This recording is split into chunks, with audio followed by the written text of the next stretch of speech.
Hey, howdy, you guys. Dun. We're back here again at Numbers, and I want to bring you down. We're back here. I'm on chapters 32 and came across some pretty cool information. In the code here on number 2, it's the children of Gad and the children of Reuben. This is a 2. That 2 is supposed to represent God's creation. And so that means you're supposed to be getting a physical reference to things, and you're supposed to be getting a spiritual reference to things. So the children of Gad is a physical situation, whereas the children of Reuben is an inside place. This is Reuben actually becomes like it's a son. And Moses becomes an outside thing, and this Elzanar, the priest, is an inside thing. So this is what's happening is these two groups are not wanting to go over Jordan. They're not wanting to inhabit the place that God has given them and has given them as an inheritance. So what it says here is they were asking to not be brought over the Jordan. All right, Jordan is the river. This is, the sixth chakra. They're asked not to go over this. This is as far as they want. And so what happens is they plan on settling the land that they're in right now. All right, and we're getting to the end of the story. So what they're talking about, okay, well, if you guys want to stay over here, this is cool. You're just not going to inherit those things that I promised your fathers and your forefathers. It's saying it right here in chapter 32. Let's see here. For they went to, and the Lord's anger was kindled at the same time. And he swore, saying, surely none of the men that came up out of Egypt, some 20 years old and upward, shall see the land which I swear unto Abraham and Isaac and unto Jacob, because they have not wholly followed me. Save Caleb, the son of what's his face. Remember, Caleb means dog. All right. So he's also a brother. All right. So these are these things. He's telling you these are the only people that made it through this. But as the stories go on, they bring about this idea that people, the mothers and the fathers, or, when it comes down to trying the marriage, this idea that between the males and the females, let's see, Moses wrote their goings on.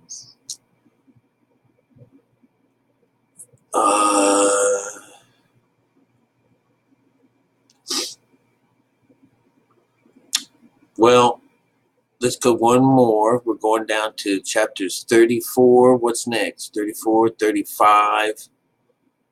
35. Is there more? There's 36. And this is the last of it. So the chief of the fathers of the families of the children of Gilead, I'm not going to read all that crap. What happens is on 3, it says, if they be married to any of the sons of other tribes of the children of Israel, then shall their inheritance be taken from the inheritance of our fathers, and shall be put on the inheritance of the tribe whereunto they are received. So shall it be taken from the lot of our inheritance. So what it is it's still being granted to these people, that this land on the other side of Jordan can still be theirs, but they have to collect on it one by one. They have to collect on it as they go. If they marry to any of the sons of the other tribes. And Moses commanded to, according to the word, that this thing which the Lord doth command concerning the daughters of such and such, saying, if let them marry to whom they think best. Only to the family of the tribe of their father shall they marry.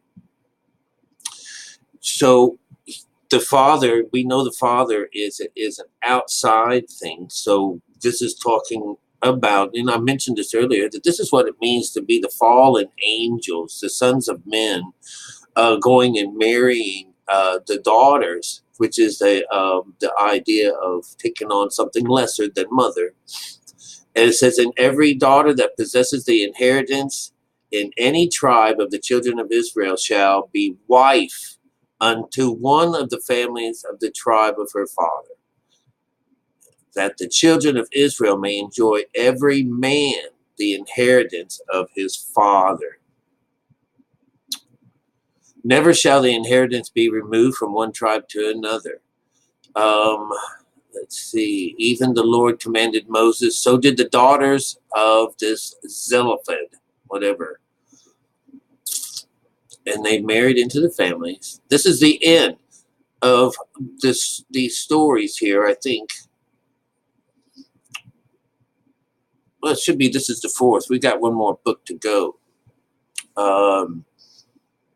These are the commandments and the judgments of the Lord commanded Israel, near by Jordan, near Jericho. So what is that? It's just showing here. Let's go back up here. So we already know that the Lord smited these people, the followers or the people of Moses, that there was only a few people that were pulled out of this group that were saved and allowed to be alive and come and stay alive in this idea that you get reborn. All right. There aren't very many things like that going on. We wait till the end of the story for Moses to be accepted and brought in. But, through the story, when we get introduced to his brother, this is the beginning of the making of the tabernacle, because that's what they were wanting to do. That's the whole idea. And you have to have someone to do the service. You need to have the priest. And that priest is your brother. That's the guy that comes out your side. All right. And, this side business is really thing to think about sometimes, because that's the opening in the side of you, of the side of the ark. That's how you enter within. All right. And that's also that space, that place where the rib was removed to make a go home place, or a place to go meet for Adam. When he's introduced to the female side, which is the higher side. So here we have these people that are actually, representing their outside and the inside, because they're one, doesn't want to go over to this other side. They want to be over here where the cattle is. They want to go where the place is. So no one inherits this other place except one way and one day at a time. And they have to follow the father. They have to follow their father around. And that's what we've been doing. That's what I've been telling you all this time, is that when we go off with father, we're just growing our hair. We're to inherit this other place. We are given it. So, even if they don't want it now, it's still going to be given to their father's father. So, that's us. Again, that's the outside of us. The treasure is still there, waiting for us to take over. That's what it is. And that's the end of the stories. All right. With Moses, we wind up with, someone teaching us that there's a greater side. There's a much more beautiful side. But, those people just couldn't get it together. Not at all. That's what this idea of gad. They're just gadding, gadabouts, and it's just really, really cool when it comes down to how they wrote this up. So, Through the story of Moses, we find that, you know, it's this joining of the mind that we have this idea of being married to a woman. But now I understand why the Siddhartha stories and other stories where it comes down to people that were wanting to meet up with this God that they had give up women, that they don't have women in their lives, that this is, Siddhartha in the stories, he doesn't even look at these women, they're always casting their gaze down. They're not allowed to look at them because this represents bringing in, at least they understood that part, an outside source, an outsider into your life, and it doesn't allow you to meet this God or connect to God. But it's only this idea that if you took on the lower aspect of this noise, of religion, that's what you're going to get. You're going to be getting the book. You're going to be getting the business. You're going to be getting the whore. You're going to be getting something that is not it, but that represents it. And so, and that's what people that say, oh, well, I like this better. This is made for cattle. This world over here is made for cattle. That world over there was, there are giants in that land, And remember that story was, who talked like that? Who dared badmouth heaven like that? And said, go find those guys. And he smote them.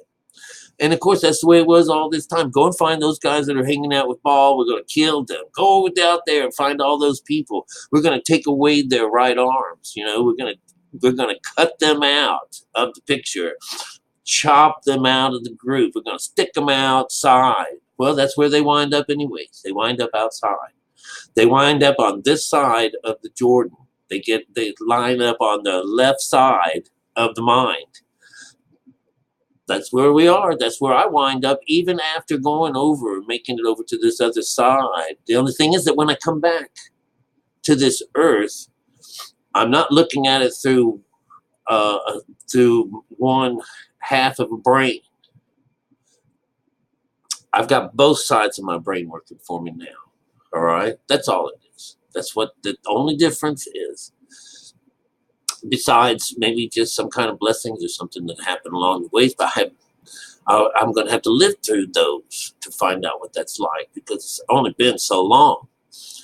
But, it's pretty well told. Nobody gets over to this other side. And it's interesting, that's all I've been talking about, because that's all there is to talk about in our Bible. The way we're talking about honoring mother and father. We're talking about the spiritual side of this Bible, spiritual side of a human being. And these are all meant not to be seen or be, if you want to believe all these things are real, they say, go ahead, go ahead, enjoy your poverty. Because what you are sinking your teeth into will not profit you anything at all. That's the fig leaf or the fig tree that doesn't yield anything. That's the fig tree that Jesus smites, or whatever the word is, when he comes up to it hungry and there's no food. So he fixes it, No one will ever come to this and get anything to eat out of it. So anyways, you wind up being, our choice to sign up with to God and tell him that we'll do without for now, but we're going to use his works, these words are going to help shape us and turn us into real men one day. But until then, this idea of tilling the soil is actually physically tilling the soil. Tilling the soil means to meditate, to pitch a tent. And,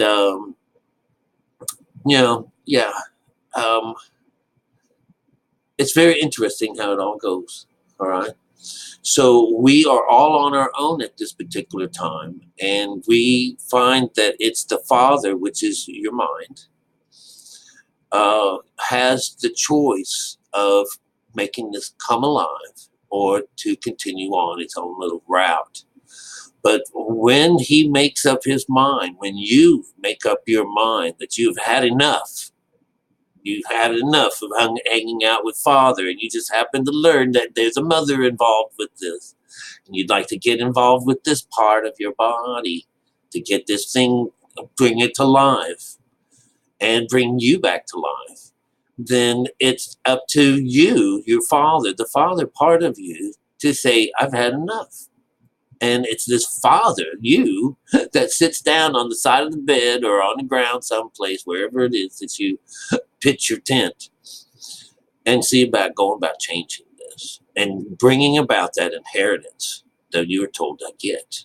You know, you want to take the inheritance. You want to get up and wake up from your father's lands and get the hell out of there.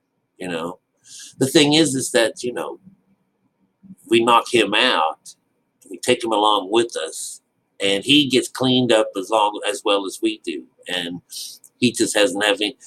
After he gives the okay to go, he has no more say so. All right, but you are in total control over this. You are. Get that through the kid. All right, you guys. This was cool. The business with this talking. This is the most interesting part of these stories. Is this idea of a talking donkey. All right. You have to understand that when what he is told, this guy is some kind of like a soothsayer or something like that, and they're going against Midian. They're the priests of Midian. This is where they're being. The Midian is the middle ground on us, so they're fighting over this part of the body, and of course. They win against these people. They are, there's the 5 kings, because this is representing the body. So the 5 kings of this area have to be chased down and destroyed. And in the Bible, the way it works is they kill everyone, and they kill every woman that doesn't have a man. And they kill all these children that don't have mothers and fathers. And, well, they collect them for themselves, the virgins. And it just sounds like, you know, it's the spoils of war. But in reality, it's not. It's a takeover of your mind. You're getting rid of the robbers, and you're replacing them with a higher situation, a higher group of people, which are still within yourself. It's the changing of the guard is how I've used that word before. But this donkey business, and what happened is this one king, he woke up, he looked out his window, and there camped across from him is Israel. Oh my God. And he saw what they did to other groups, and he just wanted this one dude, starts with a B, wants him to come along. You know, I would like for you to, you know, curse these people so we can get rid of them. But he's thinking, says, well, I don't know if I can do that or not. You know, I'll check with the Lord. So, you know, the Lord comes and sees him. So of all these things, here's an outsider in these stories who's a prophet. All right. And he's like, you know, got to consult the Lord first. And comes and finds out. The Lord says, I don't want you to do anything to those. Those guys are blessed. He says, I don't want you to go with those guys. And so he talks to him, he says, and so he gets this note from this guy. He says, please come. We gotta, oh my God, something terrible is going to happen. Please. Whatever it is, do not stop. Do not, you know, come over and see us as soon as possible. All right. We need you. All right. So, or I need you, this guy. And so he goes against the will of God in this situation, whereas he's going to show up anyways, but God's going to put something in his mouth. He says, you go ahead, you know. But you're in this situation now. You got to remember, he's on his way. He's going to try to put a stumbling block before the children of Israel. And that's really what this is that along his way, he gets up early in the morning and he saddles his ass and he goes about his way. Now, what I know, symbolism is that ass is the outside of us. We would represent that as our father. It's this unwillingness to change, the stubbornness. This is why we have this ass, all right? And so it's what we use to travel along the way, and that's where he is at. And the Lord sends his angel down to stand before the way, get in the middle of the road. And it's the ass that sees it, and he stops, and he goes down to the field. He takes off. He goes to one direction, and because he can't go any further. If he had made it, because this is like getting close. This is where the angel of God is with the sword, right there. That's like at that sixth chakra, that sixth place. And he says, if you come any closer, I'm going to kill you. And that's what he tells him later on. You can't smited him twice or 3 times because he stopped. He says, if he hadn't stopped, I would kill you and set her free. Do you understand? And that's kind of cool. This is smart. Because we get killed, we're going to kill and then set her free. This is this idea of this salvation business, but they didn't want to do that. This is not that part of the story yet. So what he is the first time when the donkey goes off to the field, all right, that's going to the left. And just happier over there. So anyways, the road narrows and there seems to be a wall someplace where you can't get over, which is the wall of Jericho. It's the sixth chakra. It's that idea you're not going to get over this wall. You're not going to get over this place.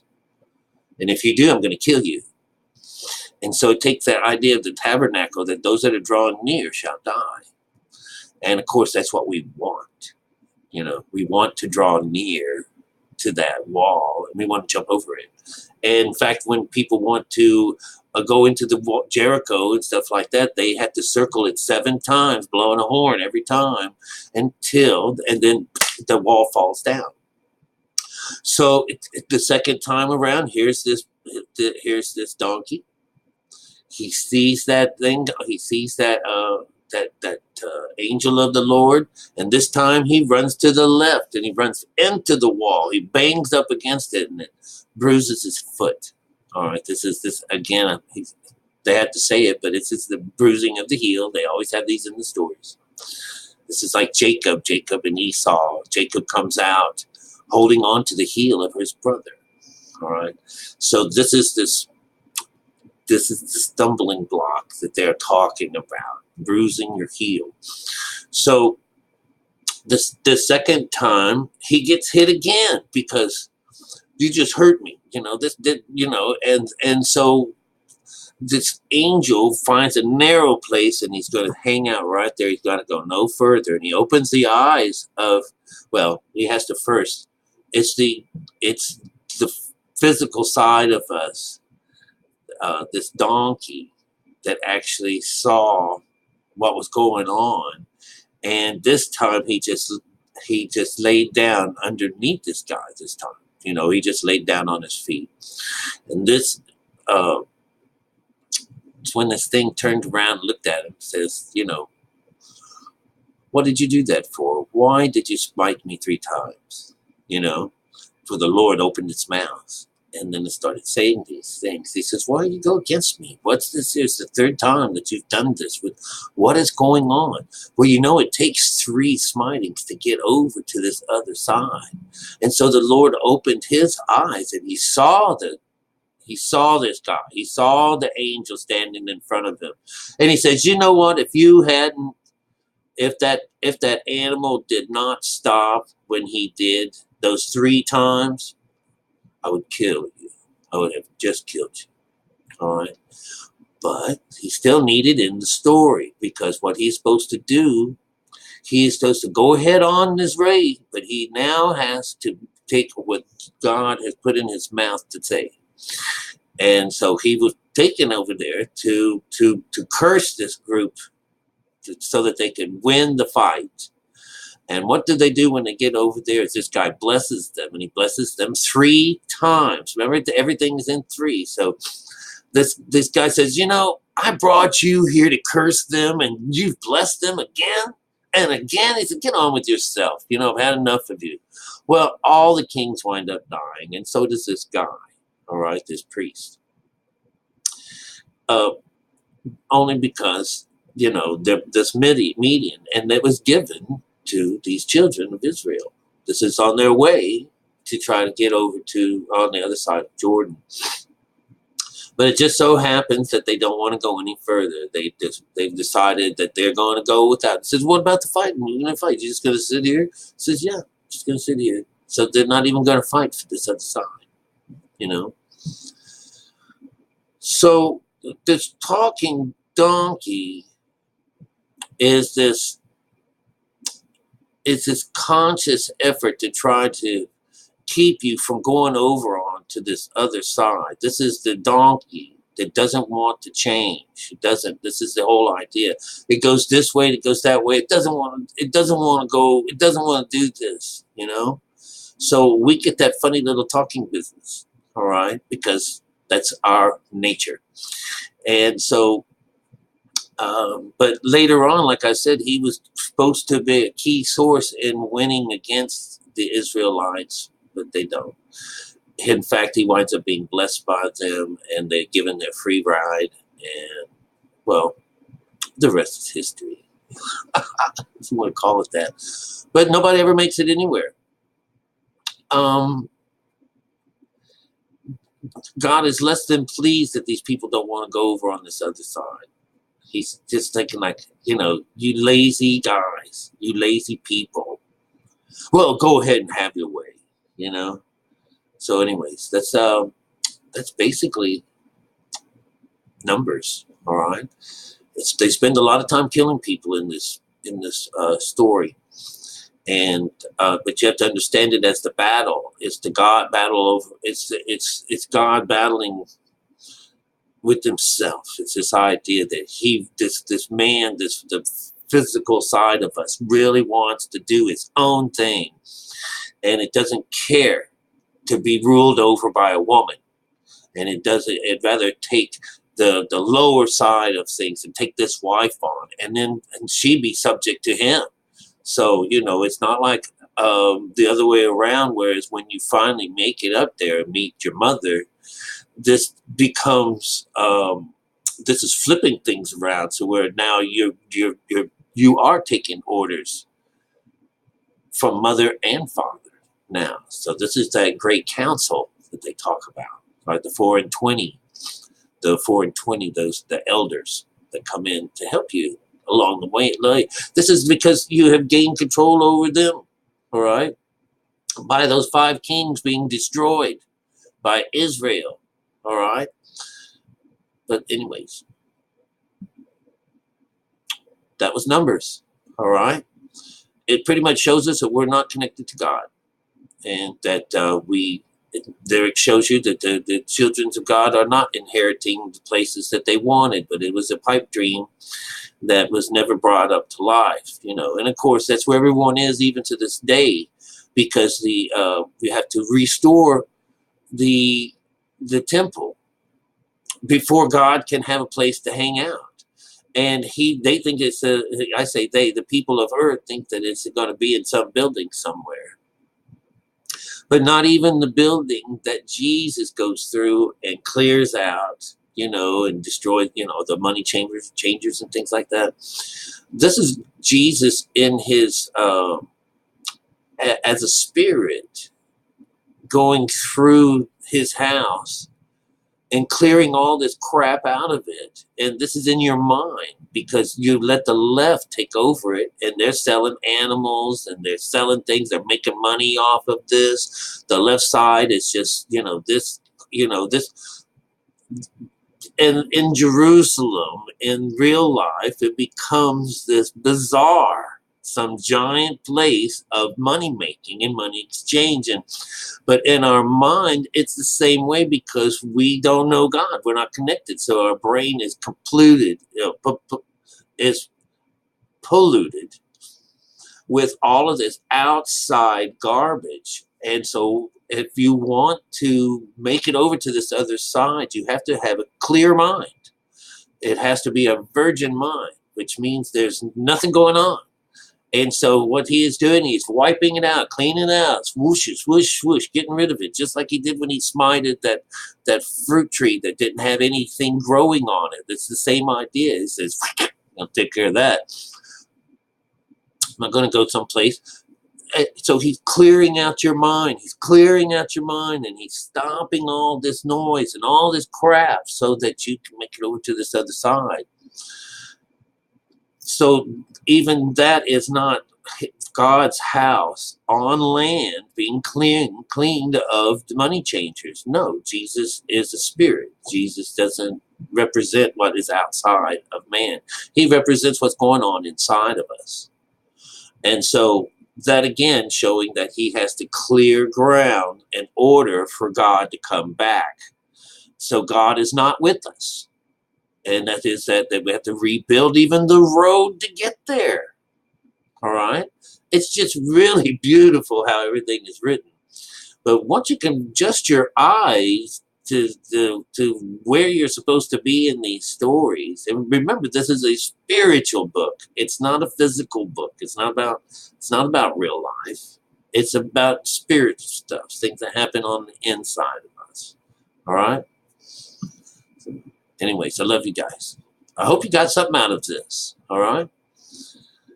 If you have any questions about any part of it, just give me a holler, because I don't write notes down, and I just talk off the top of my head. And if you have any questions about part of any part of this, let me know. All right. Love y'all.